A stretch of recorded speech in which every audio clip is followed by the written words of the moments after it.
Ndodhemi në aeroportin ndërkombëtar të Vlorës, tashmë të klasifikuar edhe me kodin nga IATA VLO, apo jo Maxi, zyrtarisht.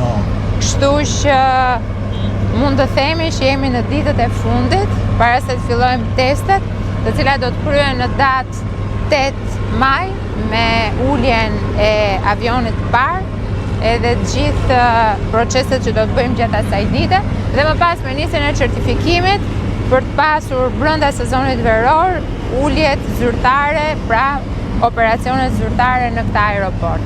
Ashtu siç e kemi thënë shumë herë, bëhet fjalë për aeroportin më të madh, një aeroport me një pistë 3.2 kilometra, nga ana tjetër ky është një projekt i cili nisi për qëndësi më i vogël, por duke parë të gjitha zhvillimet që kanë ndodhur nga 2021 deri më sot në industrinë e aviacionit civil, atëherë edhe konsorciumi ka marrë një sër masash për të rritur volumet e këtij projekti, duke arritur kështu në 17.000 metra katror terminal, i cili do të jetë akomodues për një numër rreth 4.5 milion pasagjerë. Unë jam e sigurt që do duhet që ky terminal të zgjerohet shumë shpejt brenda dekadës së parë, pasi vetë shifrat e aviacionit sot flasin ndryshe.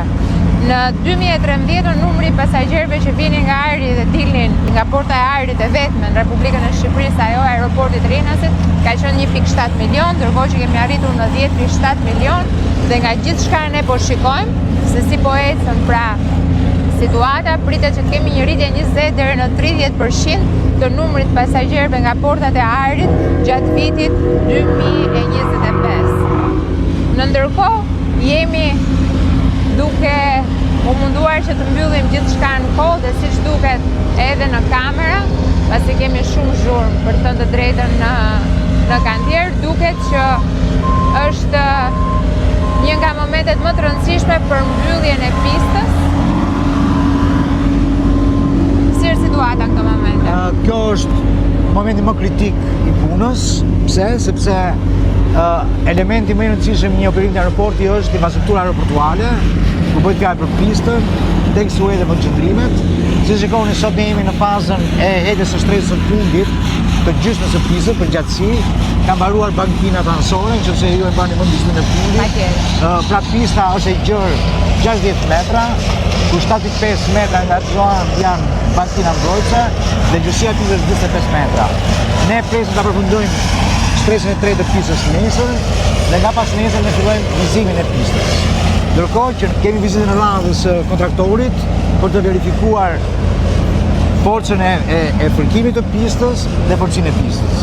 Jemi konfidencë sepse ne kemi të cilët janë komponentë shumë të rëndësishëm për certifikimin dhe për madje edhe për të ulur avionin e parë.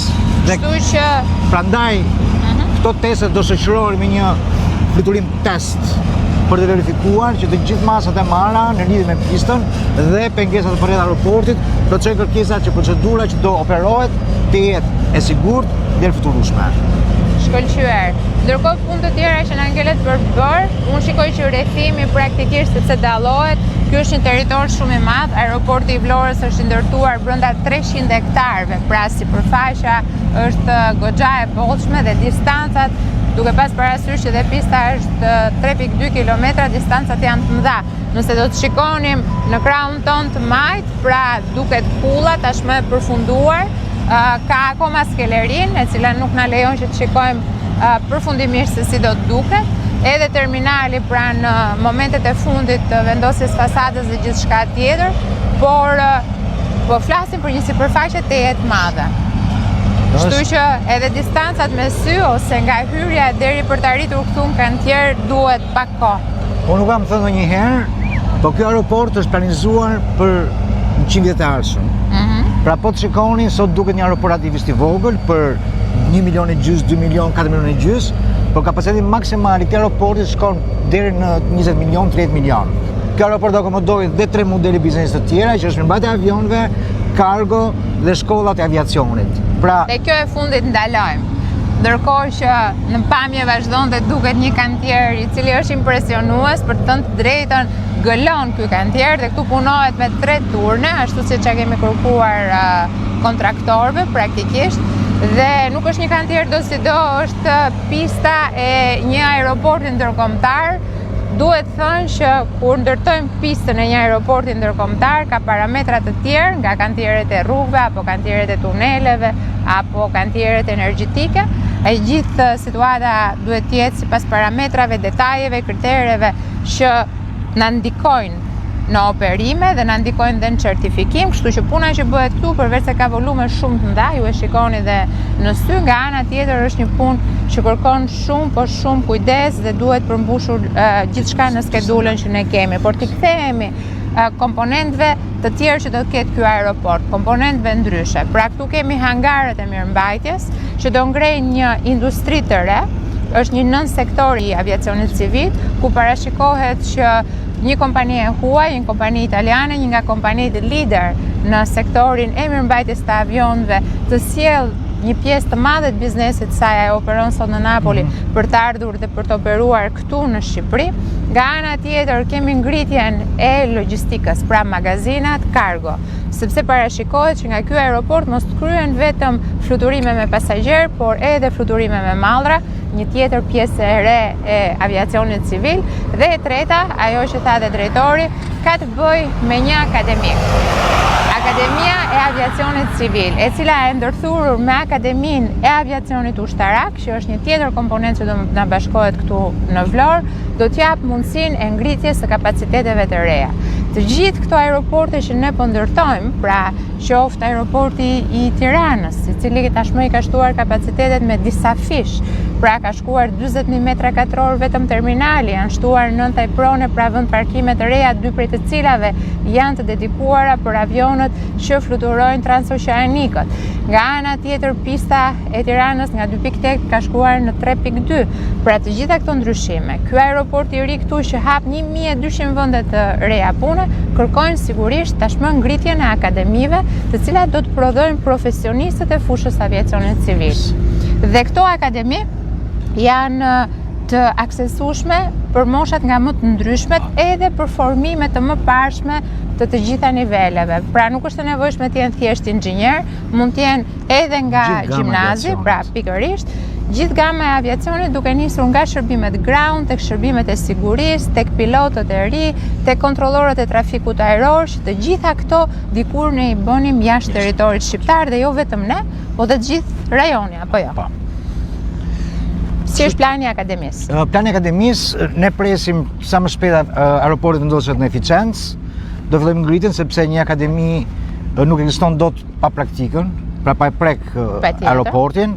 Kështu që me tu certifikuar aeroporti, pra është faza e fundit pas se të operimet, ju e dini këtë, do filloj aktivitetet e akademisë. Ne presim që akademia të jetë në operacion të plot, duke filluar nga fillimi i vitit 2026. Pra kemi punën finale të përgatitjes për të vazhduar pastaj me implementimin e kurseve të parë të akademisë. Pse është kjo kohë? Sepse kurrikulat duhet të jenë në përputhshmëri me standardet kombëtare. Pra nuk është gjithçka në aviacion. Në aviacion praktikisht ne në aviacion operojmë njësoj siç operon Italia, njësoj siç operon Franca. Ne jemi antar të Eurocontrollit, jemi antar të ICAO-s, përmbushim të gjitha kushtet, pra siç i përmbushin dhe shtetet e tjera, dhe mund të themi që kjo është industria e parë shqiptare, e cila është në përputhshmëri të plot me të gjitha kërkesat e Bashkimit Evropian, por edhe kërkesat ndërkombëtare, sepse aviacioni është një sektor ndërkombëtar. Kështu që tashmë të rinjtë e trejat nga i gjithë rajoni, jo vetëm i Vlorës, po dhe nga Fieri, madje edhe nga Tirana, për shkak të afërsisë që japin të gjitha autostradat sot dhe nesër në të ardhmen edhe hekurudhat, sigurisht mund të kemi edhe djemë dhe vajza nga Tirana që vinë punojnë këtu, por qëllimi kryesor është që ata nga Vlora, ata nga Fieri të akomodohen në këtë aeroport që do jetë një nga nukleat e zhvillimit ekonomik dhe të turizmit më të fuqishme në të gjithë vendin. Shumë mirë, atëherë kemi edhe pak ditë përpara për të hequr gjithë volumet e punës, gjithçka duhet për të përgatitur për datën 8 dhe për t'i dhënë kohë vetes pastaj për 2 muaj të certifikimit, që do jenë edhe ato 2 muaj shumë të rëndësishëm, ku mbyllen gjitha detajet, ku autoriteti i aviacionit civil së bashku me koncesionarin do të bëjë detyrat e veta, me trupat që vinë nga Bashkimi Evropian për certifikuar. Sigurisht këtu duhet të themi që kemi partnerë shumë të mirë partnerët italianë në gjithë të proces, pra për sa i përket pengesave ajrore dhe gjithçka tjetër kanë qenë shumë aktiv. Aviacioni e nxit këtë bashkëpunim midis shteteve të ndryshme, sidomos ato që janë pjesë e Bashkimit Evropian dhe kanë ekspertizë në këtë fushë me vendet e tjera. Ndaj unë jam besim plot që ne do të kapim afatet, edhe Vlora do të ketë aeroportin e saj ndërkombëtar, Shqipëria do të ketë një aeroport tjetër ndërkombëtar, ndërkohë që sigurisht qeveria shqiptare do të ketë mbajtur edhe një herë një premtim shumë të rëndësishëm që nuk ka të bëjë vetëm me aviacionin civil, por me të gjithë ekonominë e vendit. Shumë faleminderit, do shihemi këtu në datë 8 maj.